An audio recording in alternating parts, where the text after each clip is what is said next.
La rétinopathie diabétique, si vous êtes là, c'est que vous le savez, hein, c'est un problème majeur de santé publique. C'est la première toxicité dans la clinique sanitaire en 50 ans. Avant, après 15 ans d'évolution, on disait qu'il y avait en gros 2% d'aveugles, 10% malvoyants. Bien sûr que l'évolution, le pronostic de cette maladie s'améliore, mais il reste encore des problèmes à résoudre. Et grâce au laser et à la PRP, puisqu'elles sont pan-rétiniennes, on le voit de moins en moins d'aveugles liés à la rétinopathie diabétique.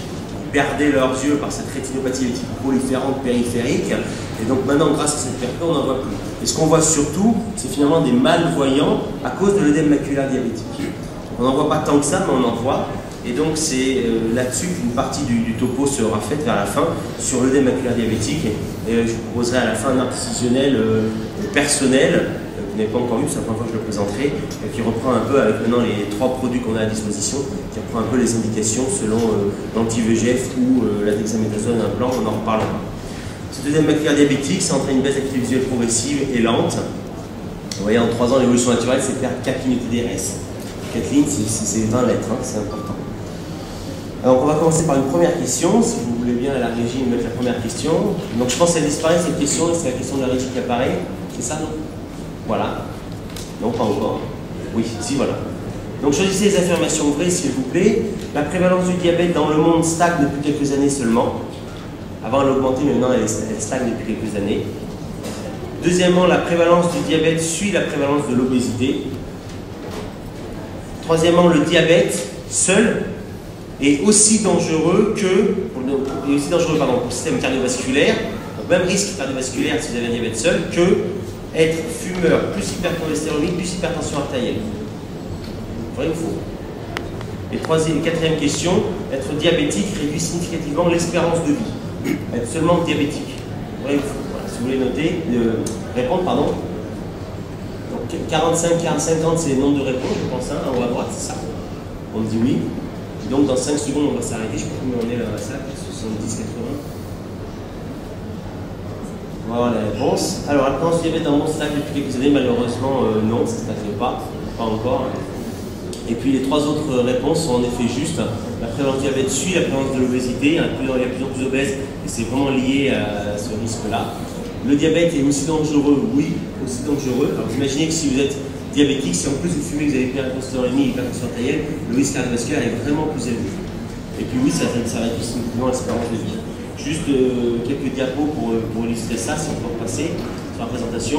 En 2001, on considère qu'il y a 366 millions de diabétiques dans le monde, et ce chiffre-là, on montrait à 552 millions en 2030. Juste pour montrer vraiment la cause du problème. Et le diabète, c'est 8% de toutes les causes de mortalité. Voilà. On ne va pas plus rentrer dans le détail, mais c'est vraiment pour vous dire que c'est important de s'attarder sur le diabète. Pourquoi est-ce que ça progresse? Parce que les populations vieillissent et à cause de l'obésité, comme je le disais. Vous voyez, cette diapo montre bien que le diabète suit la courbe de l'obésité dans le monde. Du point de vue épidémiologique, on a mis plus cette diapo-là parce que, encore une fois, on a d'autres choses à dire aujourd'hui.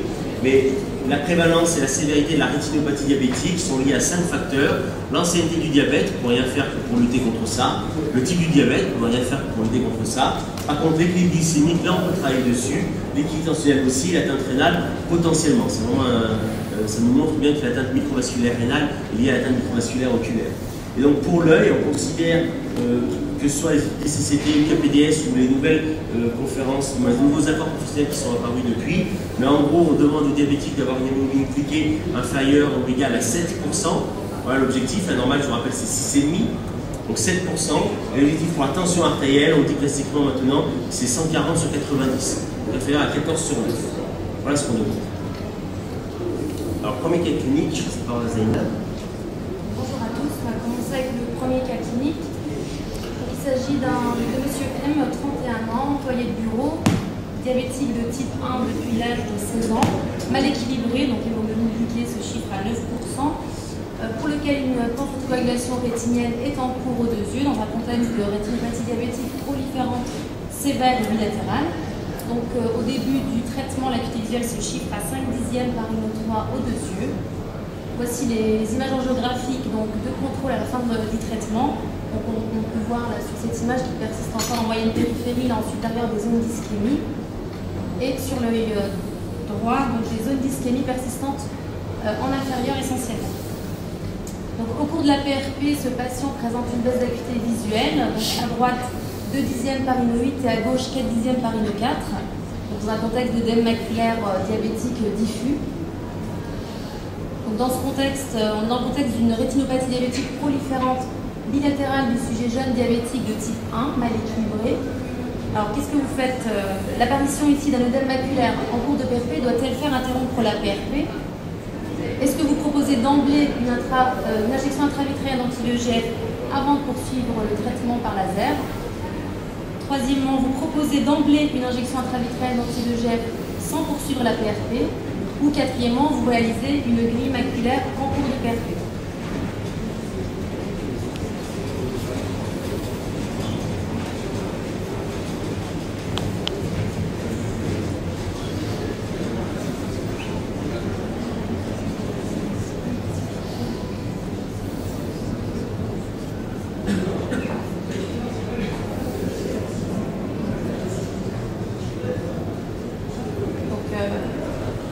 Là, vous avez bien répondu dans la majorité des cas. Effectivement, l'apparition d'un œdème maculaire en cours de PRP ne doit pas faire interrompre celle-ci, d'autant plus s'il s'agit d'un diabétique de type 1. Nous verrons un peu plus tard pourquoi.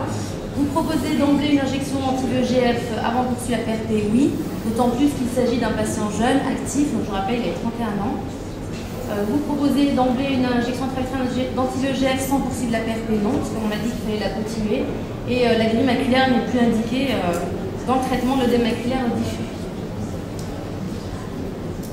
Donc ce patient, en l'occurrence, a été traité par des injections intravitréennes de ranibizumab avec une récupération anatomique partielle et une récupération fonctionnelle totale. Donc il y a 10 dixièmes par Ino 2 après 3 injections intravitréennes. Donc il faut bien évidemment distinguer l'œdème maculaire diffus du diabétique de type 1 qui lui est VEGF dépendant. Il faut s'acharner justement, il faut poursuivre la PRP.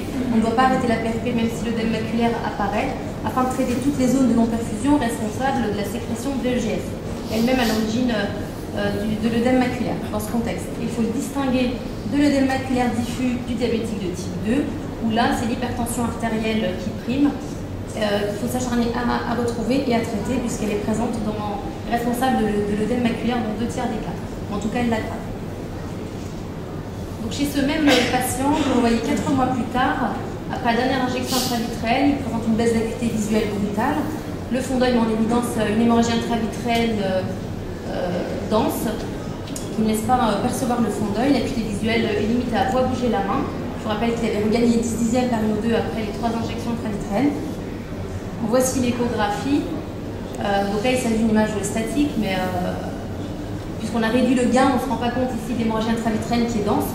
Par contre, il persiste là un feuillet hyper échogène, très peu mobile, donc il laisse suspecter un décollement de rétine.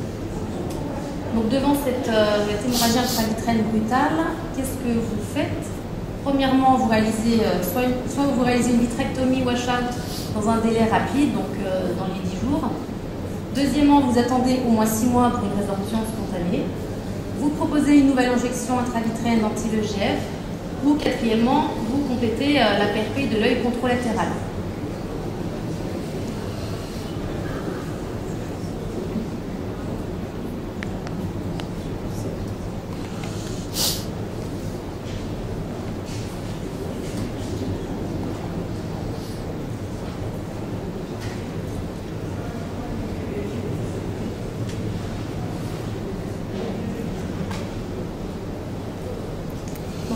Évidemment, vous réalisez, vous avez bien répondu, une vitrectomie washout dans un délai assez rapide, parce qu'on est dans un contexte de rétinopathie diabétique proliférante, insuffisamment contrôlée par la PRP, chez un sujet jeune. Vous attendez donc pas 6 mois, évidemment. On ne propose pas de nouvelle injection intravitréenne d'anti-VEGF à l'aveugle, comme ça. D'autant plus on a une suspicion de décollement de rétine, donc de prolifération fibrovasculaire sous-jacente tractionnelle potentiellement. Et vous traitez évidemment l'autre œil. Alors sans urgence, je vous rappelle qu'il y avait des zones de non-perfusion périphériques sur l'œil gauche.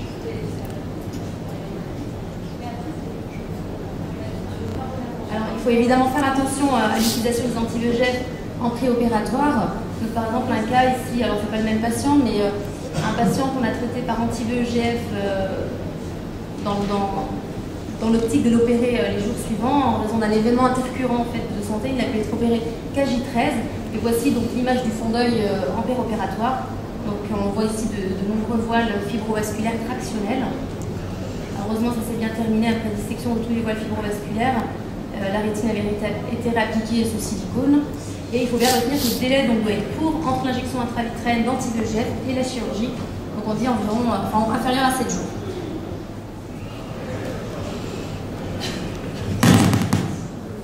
Qualification dépendante depuis 20 ans, avec une hémoglobine cliquée à 9,5. Il a une vision à 10 dixièmes. Par contre, à l'emplacement, vous voyez une rubéosirienne bilatérale, une pression à 23 d'un côté et 29 de l'autre, et le fond d'œil ci-dessous. Bon, vous voyez sur le fond d'œil, à gauche, vous voyez la rubéose, et à droite, sur le niveau du fond d'œil, vous voyez la rétinopathie électrique proliférante préfacillaire. Alors la question qu'on vous pose, c'est la rubéosirienne donc des deux yeux, avec l'hypertonie des deux yeux. Que faites-vous? 1. IVT de bassin, 2. IVT de lucentis, 3. IVT de Kenacort, 4. PRP en 3 mois, 5. PRP en 1 à 2 semaines, si on ne peut plus. Voilà. Basculer sur une question, c'est bien. Si vous voulez nous répondre, ce serait bien. Vous répondez très vite. Je vous sens motivé sur cette question-là, c'est bien. On va voir les réponses.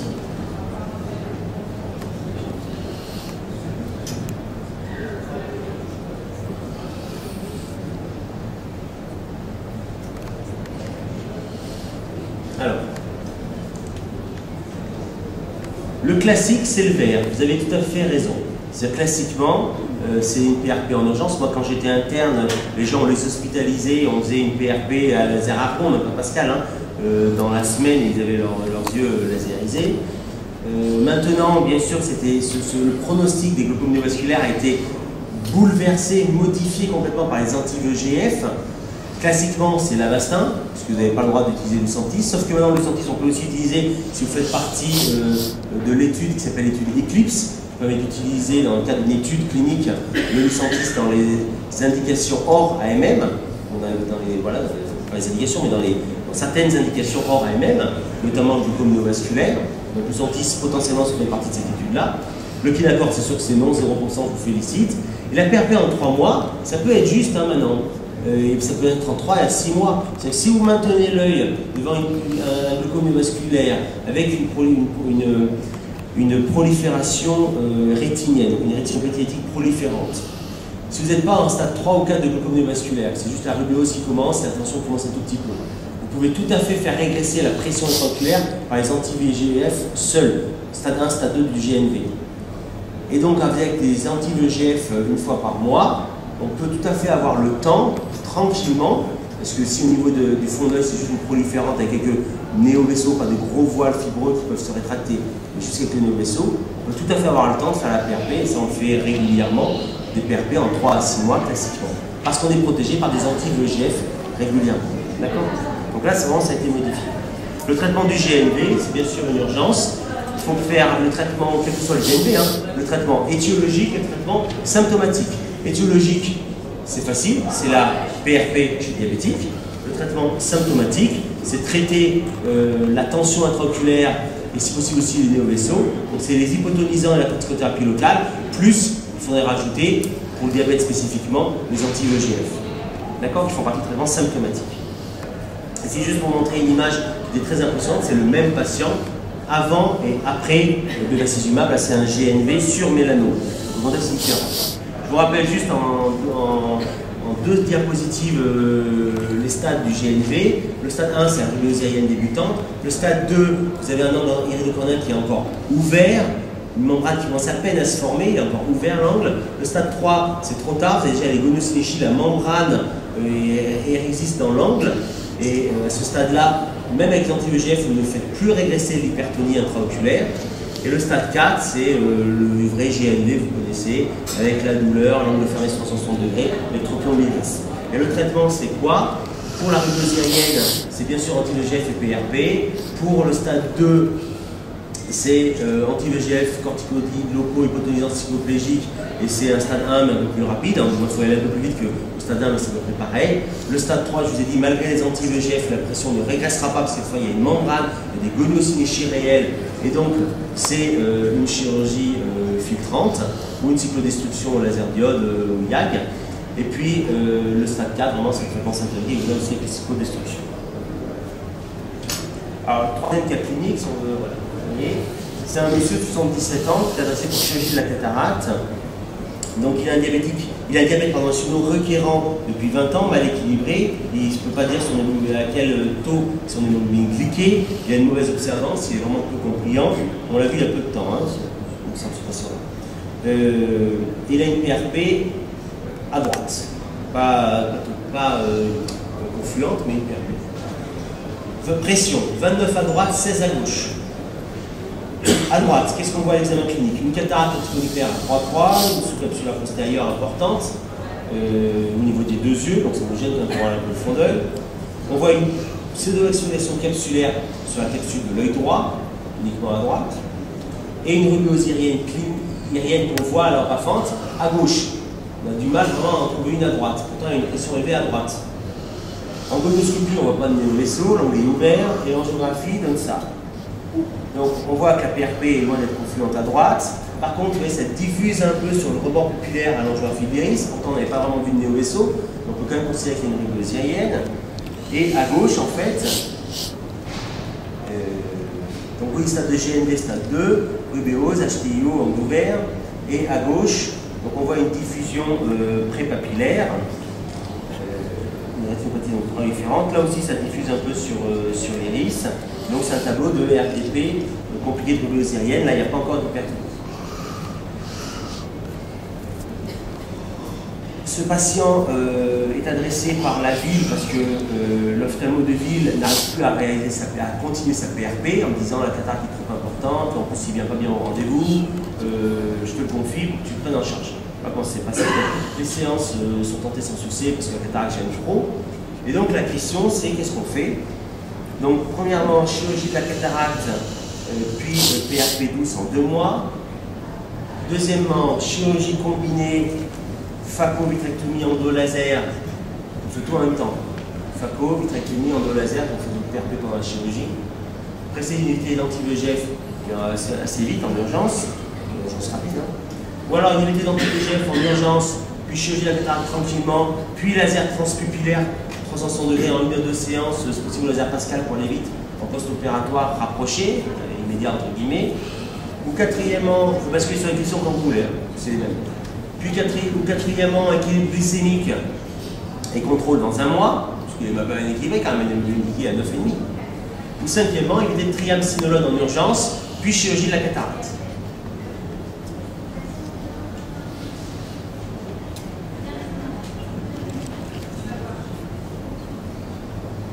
La question qu'on peut se poser, c'est à droite, à votre avis, pourquoi il y a une hypertonie? Je n'ai pas la réponse. Hein.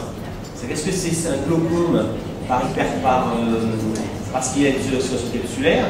Pourquoi pas? Parce que c'est vraiment son GND. Parce qu'au début, vous avez avoir une rubeose irienne, vous avez la rubeose irienne sans l'hypertonie. Et après, dans le stade d'après, vous avez la rubeose irienne avec l'hypertonie. Alors, on va voir les réponses.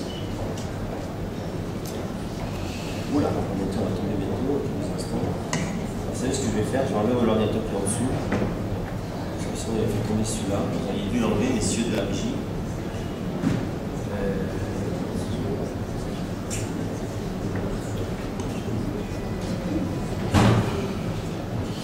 Voilà, on va mettre en dessous, ça va aller, comme ça. Moi, donc, chirurgie de la cataracte, PRP douce. Non, hein, ça ne va pas aller du tout, ça va tout se compliquer, on est d'accord. Les deux autres sont tout à fait justes. Personnellement, je suis médecin mais aussi chirurgien, et donc personnellement, chez un patient peu compliant, moi j'ai choisi la solution numéro 2. J'ai choisi de faire une chirurgie combinée. Je précéderai d'un anti-VEGF, ça saigne moins pour un temps traité à rubéose. Donc en fait, son œil, moi j'ai programmé l'œil gauche en premier. Donc, au niveau de l'œil droit, j'ai programmé une IVT d'anti-VEGF. Début, la il va l'avoir. Hier il a eu, avant-hier il a eu, je ne me souviens plus. Début janvier, il aura une UVT d'anti-VEGF sur l'œil gauche. Même pas une semaine après, je l'opère de son œil gauche. J'ai prévu 3 UVT d'anti-VEGF sur l'œil droit pour être tranquille, pour lutter contre cette rubéosérienne. Et en plus des oprotonisants, on contrôlera sa pression oculaire parce que ça fait baisser pas la pression oculaire. Si on est plutôt sur le versant uvéose ou versant pseudo-capsulaire pour ça en hypertonie, on va surveiller l'œil droit. Et après, 2, 3, 4 semaines après l'œil gauche, je vais opérer l'œil droit avec une UVT d'anti-VEGF dans la semaine qui précède, puis la chirurgie. Voilà ce qui est prévu. Le 4 et le 5, bien sûr, c'est bon. Et la réponse numéro 3 n'est pas fausse non plus. Elle est tout à fait possible et envisageable.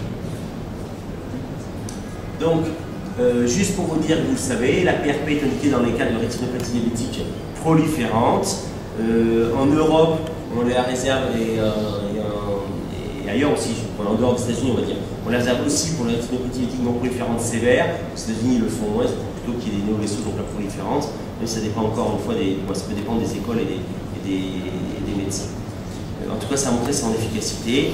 Et dans la rétinopathie diabétique non proliférante sévère, bien sûr qu'il va falloir, dans la réalisation de cette TRP, tenir compte de plein de facteurs, notamment, c'est juste là-dessus que je voulais vous insister, sur les situations à risque d'aggravation rapide, qui sont la grossesse, la puberté, l'équilibration glycémique, si elle doit être rapide parce qu'il est très déséquilibré, et donc il faut faire attention quand on équilibre rapidement la glycémie, et ou donc la chirurgie à la cataracte si c'est son cas à lui. D'accord? Là, il faut faire attention à ça. Une autre question qui se pose, c'est quand vous faites une PRP sur un patient, un œdème maculaire qui apparaît en cours de PRP, et donc là, alors il y a deux questions. Il y a le patient, chez qui vous allez commencer une PRP qui a déjà un œdème maculaire, donc il y a par exemple une proliférante, une non proliférante sévère avec un œdème maculaire, et il va falloir traiter l'œdème maculaire avant de faire la PRP. Et puis l'autre question qui se pose, c'est pas écrite, c'est un patient qui a fait une PRP, il y a un œdème maculaire qui arrive pendant la PRP, donc là c'est ce qu'on a vu un peu dans tous les cas, il faut bien sûr traiter l'œdème maculaire en plus de continuer la PRP. Et là ça dépend un peu du cas. On passe au cas numéro 4.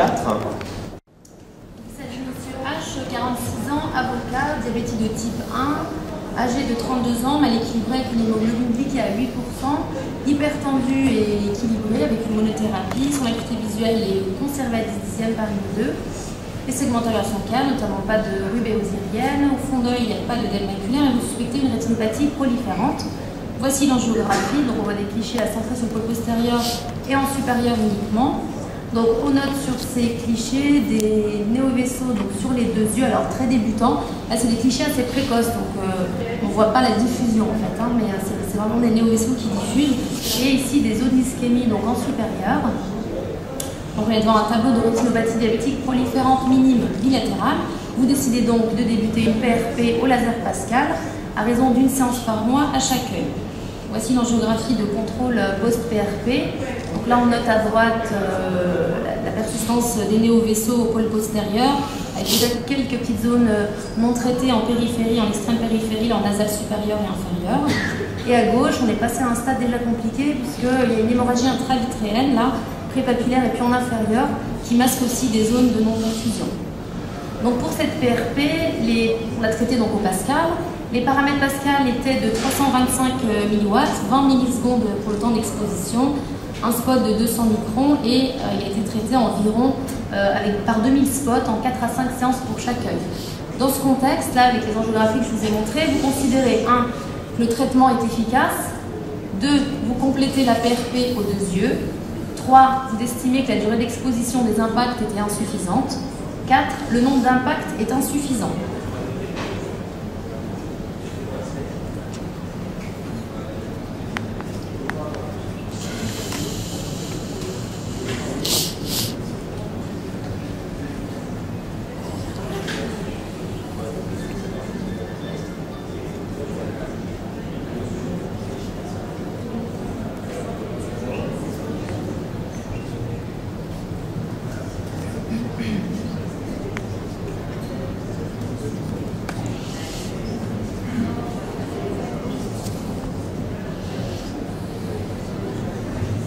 Alors, il n'y a pas beaucoup de bonnes réponses pour la proposition 1. On a considéré que le traitement n'était pas efficace, puisque les néovaisseaux, l'angiographie avait été réalisée à distance de la fin de la PRP, donc les néovaisseaux étaient toujours actifs, n'avaient pas évolué. Donc elle a considéré que le traitement n'était pas efficace, d'autant plus qu'à gauche c'était compliqué d'hémorragie intravitréenne. Donc vous complétez la PRP aux 2 yeux, oui, c'est une bonne réponse évidemment, sur les zones de non-perfusion. La durée d'exposition des impacts est insuffisante, non, parce qu'en laser Pascal, elle est réduite par rapport au laser conventionnel, elle est de 20 millisecondes. Et enfin, le nombre d'impacts est insuffisant, oui, probablement, puisqu'on sait que la surface de traitement au laser Pascal est moins importante, parce que la cicatrice s'étend beaucoup moins qu'au laser conventionnel.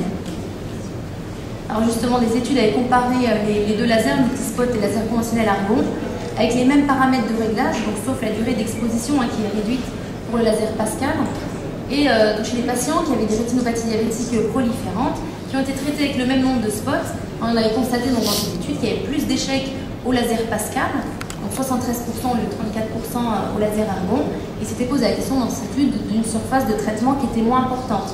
Alors, effectivement, il faut expliquer ça par l'extension de la taille qui est moindre au laser Pascal, et probablement aussi à cause de la difficulté de focalisation en périphérie qu'il peut rencontrer dans les traitements avec laser Pascal. Donc c'était posé la question d'une moindre efficacité du laser Pascal, mais en fait d'autres études ont montré par contre dans les mêmes situations, toujours dans les cas de rétinopathie diabétique proliférante, qu'il y avait une réduction plus rapide des signes de rétinopathie diabétique proliférante dans le groupe Pascal et aussi moins de retraitement. Mais alors là les paramètres étaient différents, parce qu'en Pascal en fait il y a besoin de plus de spots, généralement 2 fois plus que le laser conventionnel, enfin c'est ce que cette étude en tout cas avait montré, et que la puissance, elle, doit être augmentée pour compenser donc cette durée d'exposition qui est moindre.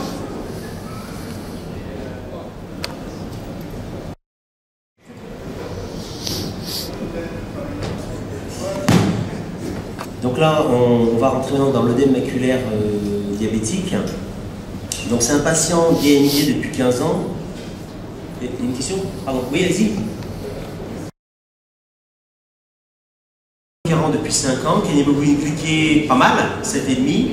Une IHTA équilibrée, oui. À droite, il a eu un laser focal il y a 18 mois. Maintenant, on va se concentrer sur son œil gauche. Son œil gauche, c'est un œdème maculaire qui est microanévrisme. Je vous ai mis l'image OCT, vous voyez qu'on a avec l'OCT. On voit où sont situés les microanévrismes par rapport à la fovea. Ce patient, il a 50 lettres TDRS. Voilà ces OCT. À droite, bon, on n'a pas trop. Et à gauche, vous voyez, avec une grosse logette centrale, un œdème maculaire central. Quelle est votre candidature pour l'œil gauche? Donc celui qui m'intéresse, celui de l'œdème. On va bifurquer sur la question, le switcher s'il vous plaît. 1. Surveillance. 2. Laser focal. 3. Parce qu'on voit des microanévrismes. 3. IVT anti-VEGF plus laser focal. 4. IVT anti-VEGF plus grille laser. 5. Anti-VEGF seul.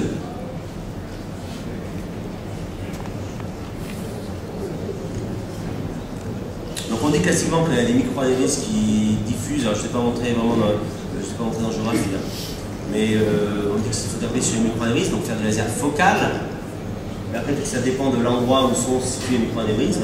Et en effet, c'est la réponse 5, me semble-t-il, qui est juste, parce que le laser focal sur le principe n'est pas faux, sauf que là, pour moi, les microanévrismes sont trop proches du centre. Il faut que vous respectiez au moins minimum 500 microns, mais on dit de plus en plus plutôt 1000 à 1500, plus 1000 microns que 500, c'est évident. Donc en gros, c'est presque un diamètre papillaire. Diamètre. C'est quand je vous dis respecter 1000 microns, c'est 1000 microns de diamètre de rayon. D'abord, le diamètre papillaire, c'est 1500 microns. Vous voyez, c'est plus qu'une papille, c'est sur la macula qu'il faut respecter pour le laser. Pour ne pas faire laser, pour pas rentrer dans le laser. Et là, vous rentrez avec ça. Donc non, pas de laser. Et donc, il y a eu une unité de Lucentis. C'était avant qu'il y ait l'AMM. Donc, il est rentré dans le protocole ludique. Dans sa vie, je l'ai fait rentrer dans le protocole ludique. Donc, c'était l'utilisation du Lucentis dans ces études-là avant d'avoir l'AMM et le remboursement. Pardon, il a vu l'AMM, il a pas eu le remboursement.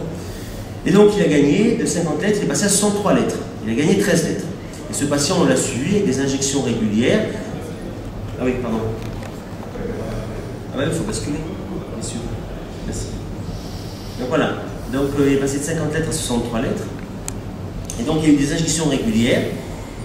Et ça a marché, hein. On est monté jusqu'à 74 lettres en bas à droite. Par contre, vous voyez, c'est très étonnamment, et ça arrive, c'est pas la seule fois, donc c'est pour ça que je voulais vous le montrer, ce cas. Il y a un échec anatomique. C'est-à-dire que la logette a persisté. Et ça n'empêche qu'il a augmenté en vision. Et donc, on a bien fait de le traiter. D'accord? C'est parce que vous avez un échec anatomique. Si fonctionnellement il répond, il faut continuer à le traiter jusqu'à ce que vous ayez un maximum de vision. Donc lui, il a eu 5 IVT Lucentis. La question numéro 8, c'est, on va basculer, donc on l'a surveillé mensuellement pendant 3 mois, et à nouveau il rebaisse à 64 lettres, il est remonté à 74, il baisse à 64 lettres. Et donc la conduite à tenir, c'est quoi? Alors, pour vous aider, on va dire que vous faites le 2, vous refaites l'OCT, et qu'à l'OCT, le mapping est stable. C'est qu'il n'y a pas eu d'augmentation de son œdème maculaire, c'est stable. Donc la question, c'est vous refaites une angio, vous faites une OCT, donc oui c'est oui, on fait 2 pour le oui, vous dites oui pour 2. Vous vérifiez l'équilibre des facteurs systémiques, vous contrôlez votre patient à 3 mois, et vous retraitez d'emblée par Lucentis. Mais là, c'est passé. Comment? C'est passé le temps. Le temps de vote, c'est ça? Vous ne pouvez plus voter? Ah si. C'est pour ça qu'il faut passer. Ah oui, c'est pour ça qu'il faut attendre avant les questions. Merci. Vous avez raison. J'ai compris, vous avez raison. On fera attention à eux, pas trop. C'est leur boulot quand même.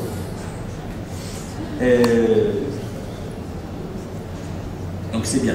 Vous avez tous. Donc, voilà, il faut bien sûr refaire. On va basculer sur les réponses, s'il vous plaît, messieurs. On va basculer sur mon ordinateur. Donc oui, il faut refaire une angiographie. Quand votre mapping, bien sûr qu'on fait en premier l'OCT, c'est évident. On va voir si l'œdème maculaire augmente ou pas. Mais si l'œdème maculaire n'augmente pas, ou imaginez même un patient qui avait plus d'œdème maculaire, il baisse en vision, vous faites l'OCT, il n'y a pas de signe d'œdème maculaire anatomique.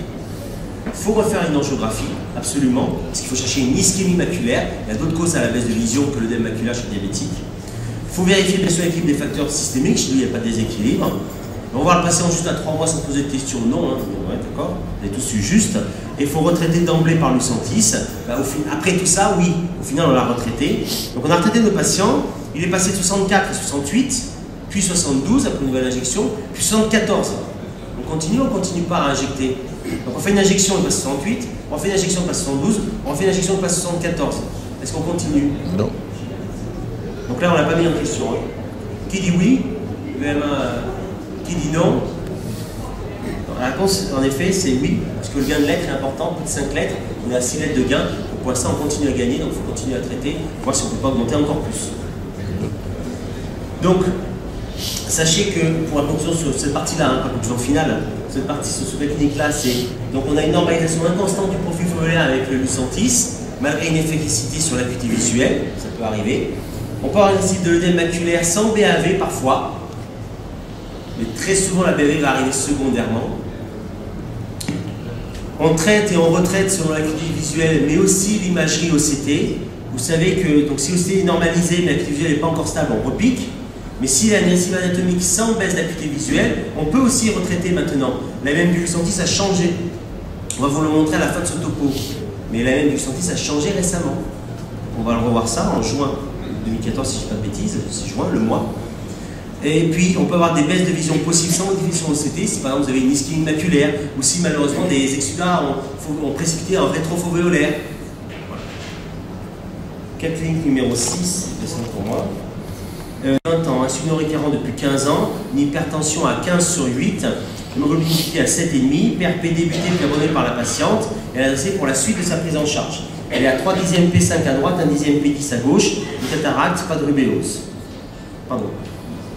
Oui, je vous en prie. Donc ce patient, voilà son angio de l'œil droit avec des microanévrismes ici. Ceux qui sont périphériques peuvent être traités potentiellement, parce qu'on a plus de 1000 microns de la fovea. Et vous avez ici son œil gauche, vous voyez bien que la PRP là aussi n'est pas complète, avec là des microanévrismes qui sont centraux. Vous avez ici donc les OCT. Et donc ce patient, on a complété la PRP à droite dans une séance tous les mois pendant 3 mois. On a fait du laser focal sur la partie vraiment extra fovéolaire. Pas de PRP œil gauche en raison de l'œdème maculaire, ni de traitement de l'œdème maculaire, car l'hypertension artérielle était déséquilibrée. Donc on a voulu équilibrer la tension artérielle. 4 mois plus tard, Madame F se plaint d'une baisse de vision progressive, et voilà l'OCT de contrôle. La tension s'est normalisée, on a réussi à normaliser à 13/7. Et ici, elle est à 68 lettres à droite, 50 lettres à gauche. Et donc, maintenant la question c'est quelle est votre stratégie thérapeutique pour la prise en charge, pour la suite de la prise en charge? Un grille maculaire, attention, vite, si vous mettez vite. J'ai demandé cette fois, vous avez noté. Hein.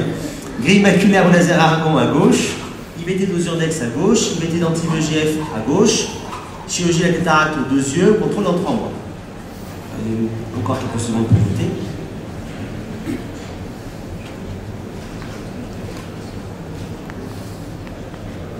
Donc quand vous avez mis anti-VEGF au sens général, parce que maintenant il y en a 2 qui ont l'AMM, même s'il n'y en a qu'un seul qui a le remboursement.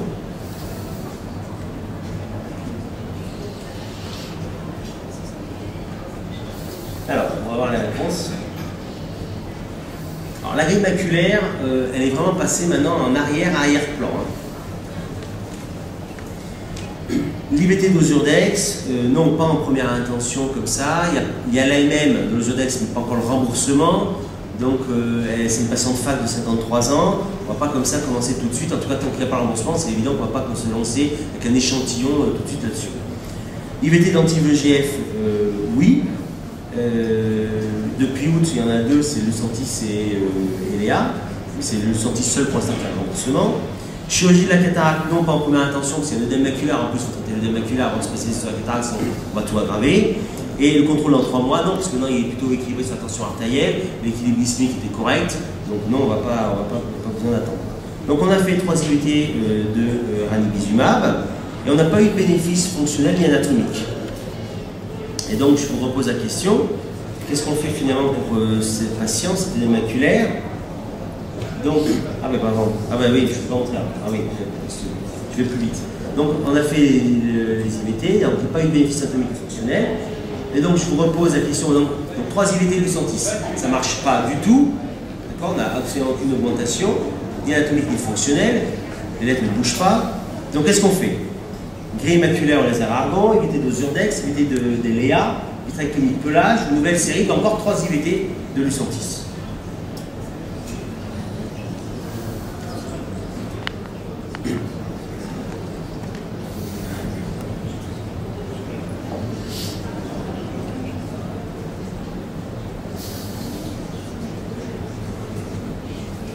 La réponse, encore une dizaine de minutes devant nous, on sera dans le temps. Donc, la grille, vous avez compris, non. Alors, les réponses sont tout à fait justes, hein, bravo. En pratique, pour l'instant, l'Ozurdex comme l'Eléa, on n'a pas de remboursement en France, mais néanmoins, potentiellement, on a des échantillons. Donc, on peut tout à fait envisager de traiter ce patient avec l'Ozurdex ou la Fulversect, en sachant qu'on a déjà essayé un anti-VEGF, et je serais plutôt partisan d'essayer chez ce patient plutôt un corticoïde pour changer de mécanisme d'action, de mode d'action. La vitrectomie pelage, oui en 3e, 4e intention, parce que chez ce patient-là, il n'y a ni traction antéro-postérieure, ni membrane créatinienne pour expliquer une éventuelle traction tangentielle. Donc pas en 2e intention, ni en première bien sûr. Et la nouvelle série de 3 IVT, a priori non, c'est pas indiqué, dans la même c'est bien écrit. Si après 3 injections on n'a aucun résultat, pas besoin d'en faire 4 ou 5. Donc, 2 mois, donc on a fait une injection d'Ozurdex chez cette patiente. 2 mois après l'IVT d'Ozurdex, 45 lettres, donc elle avait perdu 4 lettres. 49 était passé à 45. On se dit c'est la cataracte qui s'est accentuée un petit peu, bon, on va opérer sa cataracte. Donc on fait la chirurgie de la cataracte. 1 mois et demi après la cataracte, c'est-à-dire 3 mois et demi après l'Ozurdex, on est à 45 lettres aussi. On n'a pas réussi à augmenter sa vision malgré l'opération de la cataracte. Et donc la question, c'est maintenant chez cette patiente-là, quelles sont nos options? Contrôle dans 2 mois, on dit que ça va mettre un peu plus de temps pour agir, la cataracte ça fait 1 mois et demi simplement, c'est trop tôt, il faut attendre un peu plus. Ou alors, nouvelle IVT d'Ozurdex, on est à 3 mois et demi de la précédente. Ou alors, Eléa, ou alors vitrectomie de pelage, ou alors switchback vers le Lucentis. Vous direz, peut-être que ça va marcher maintenant.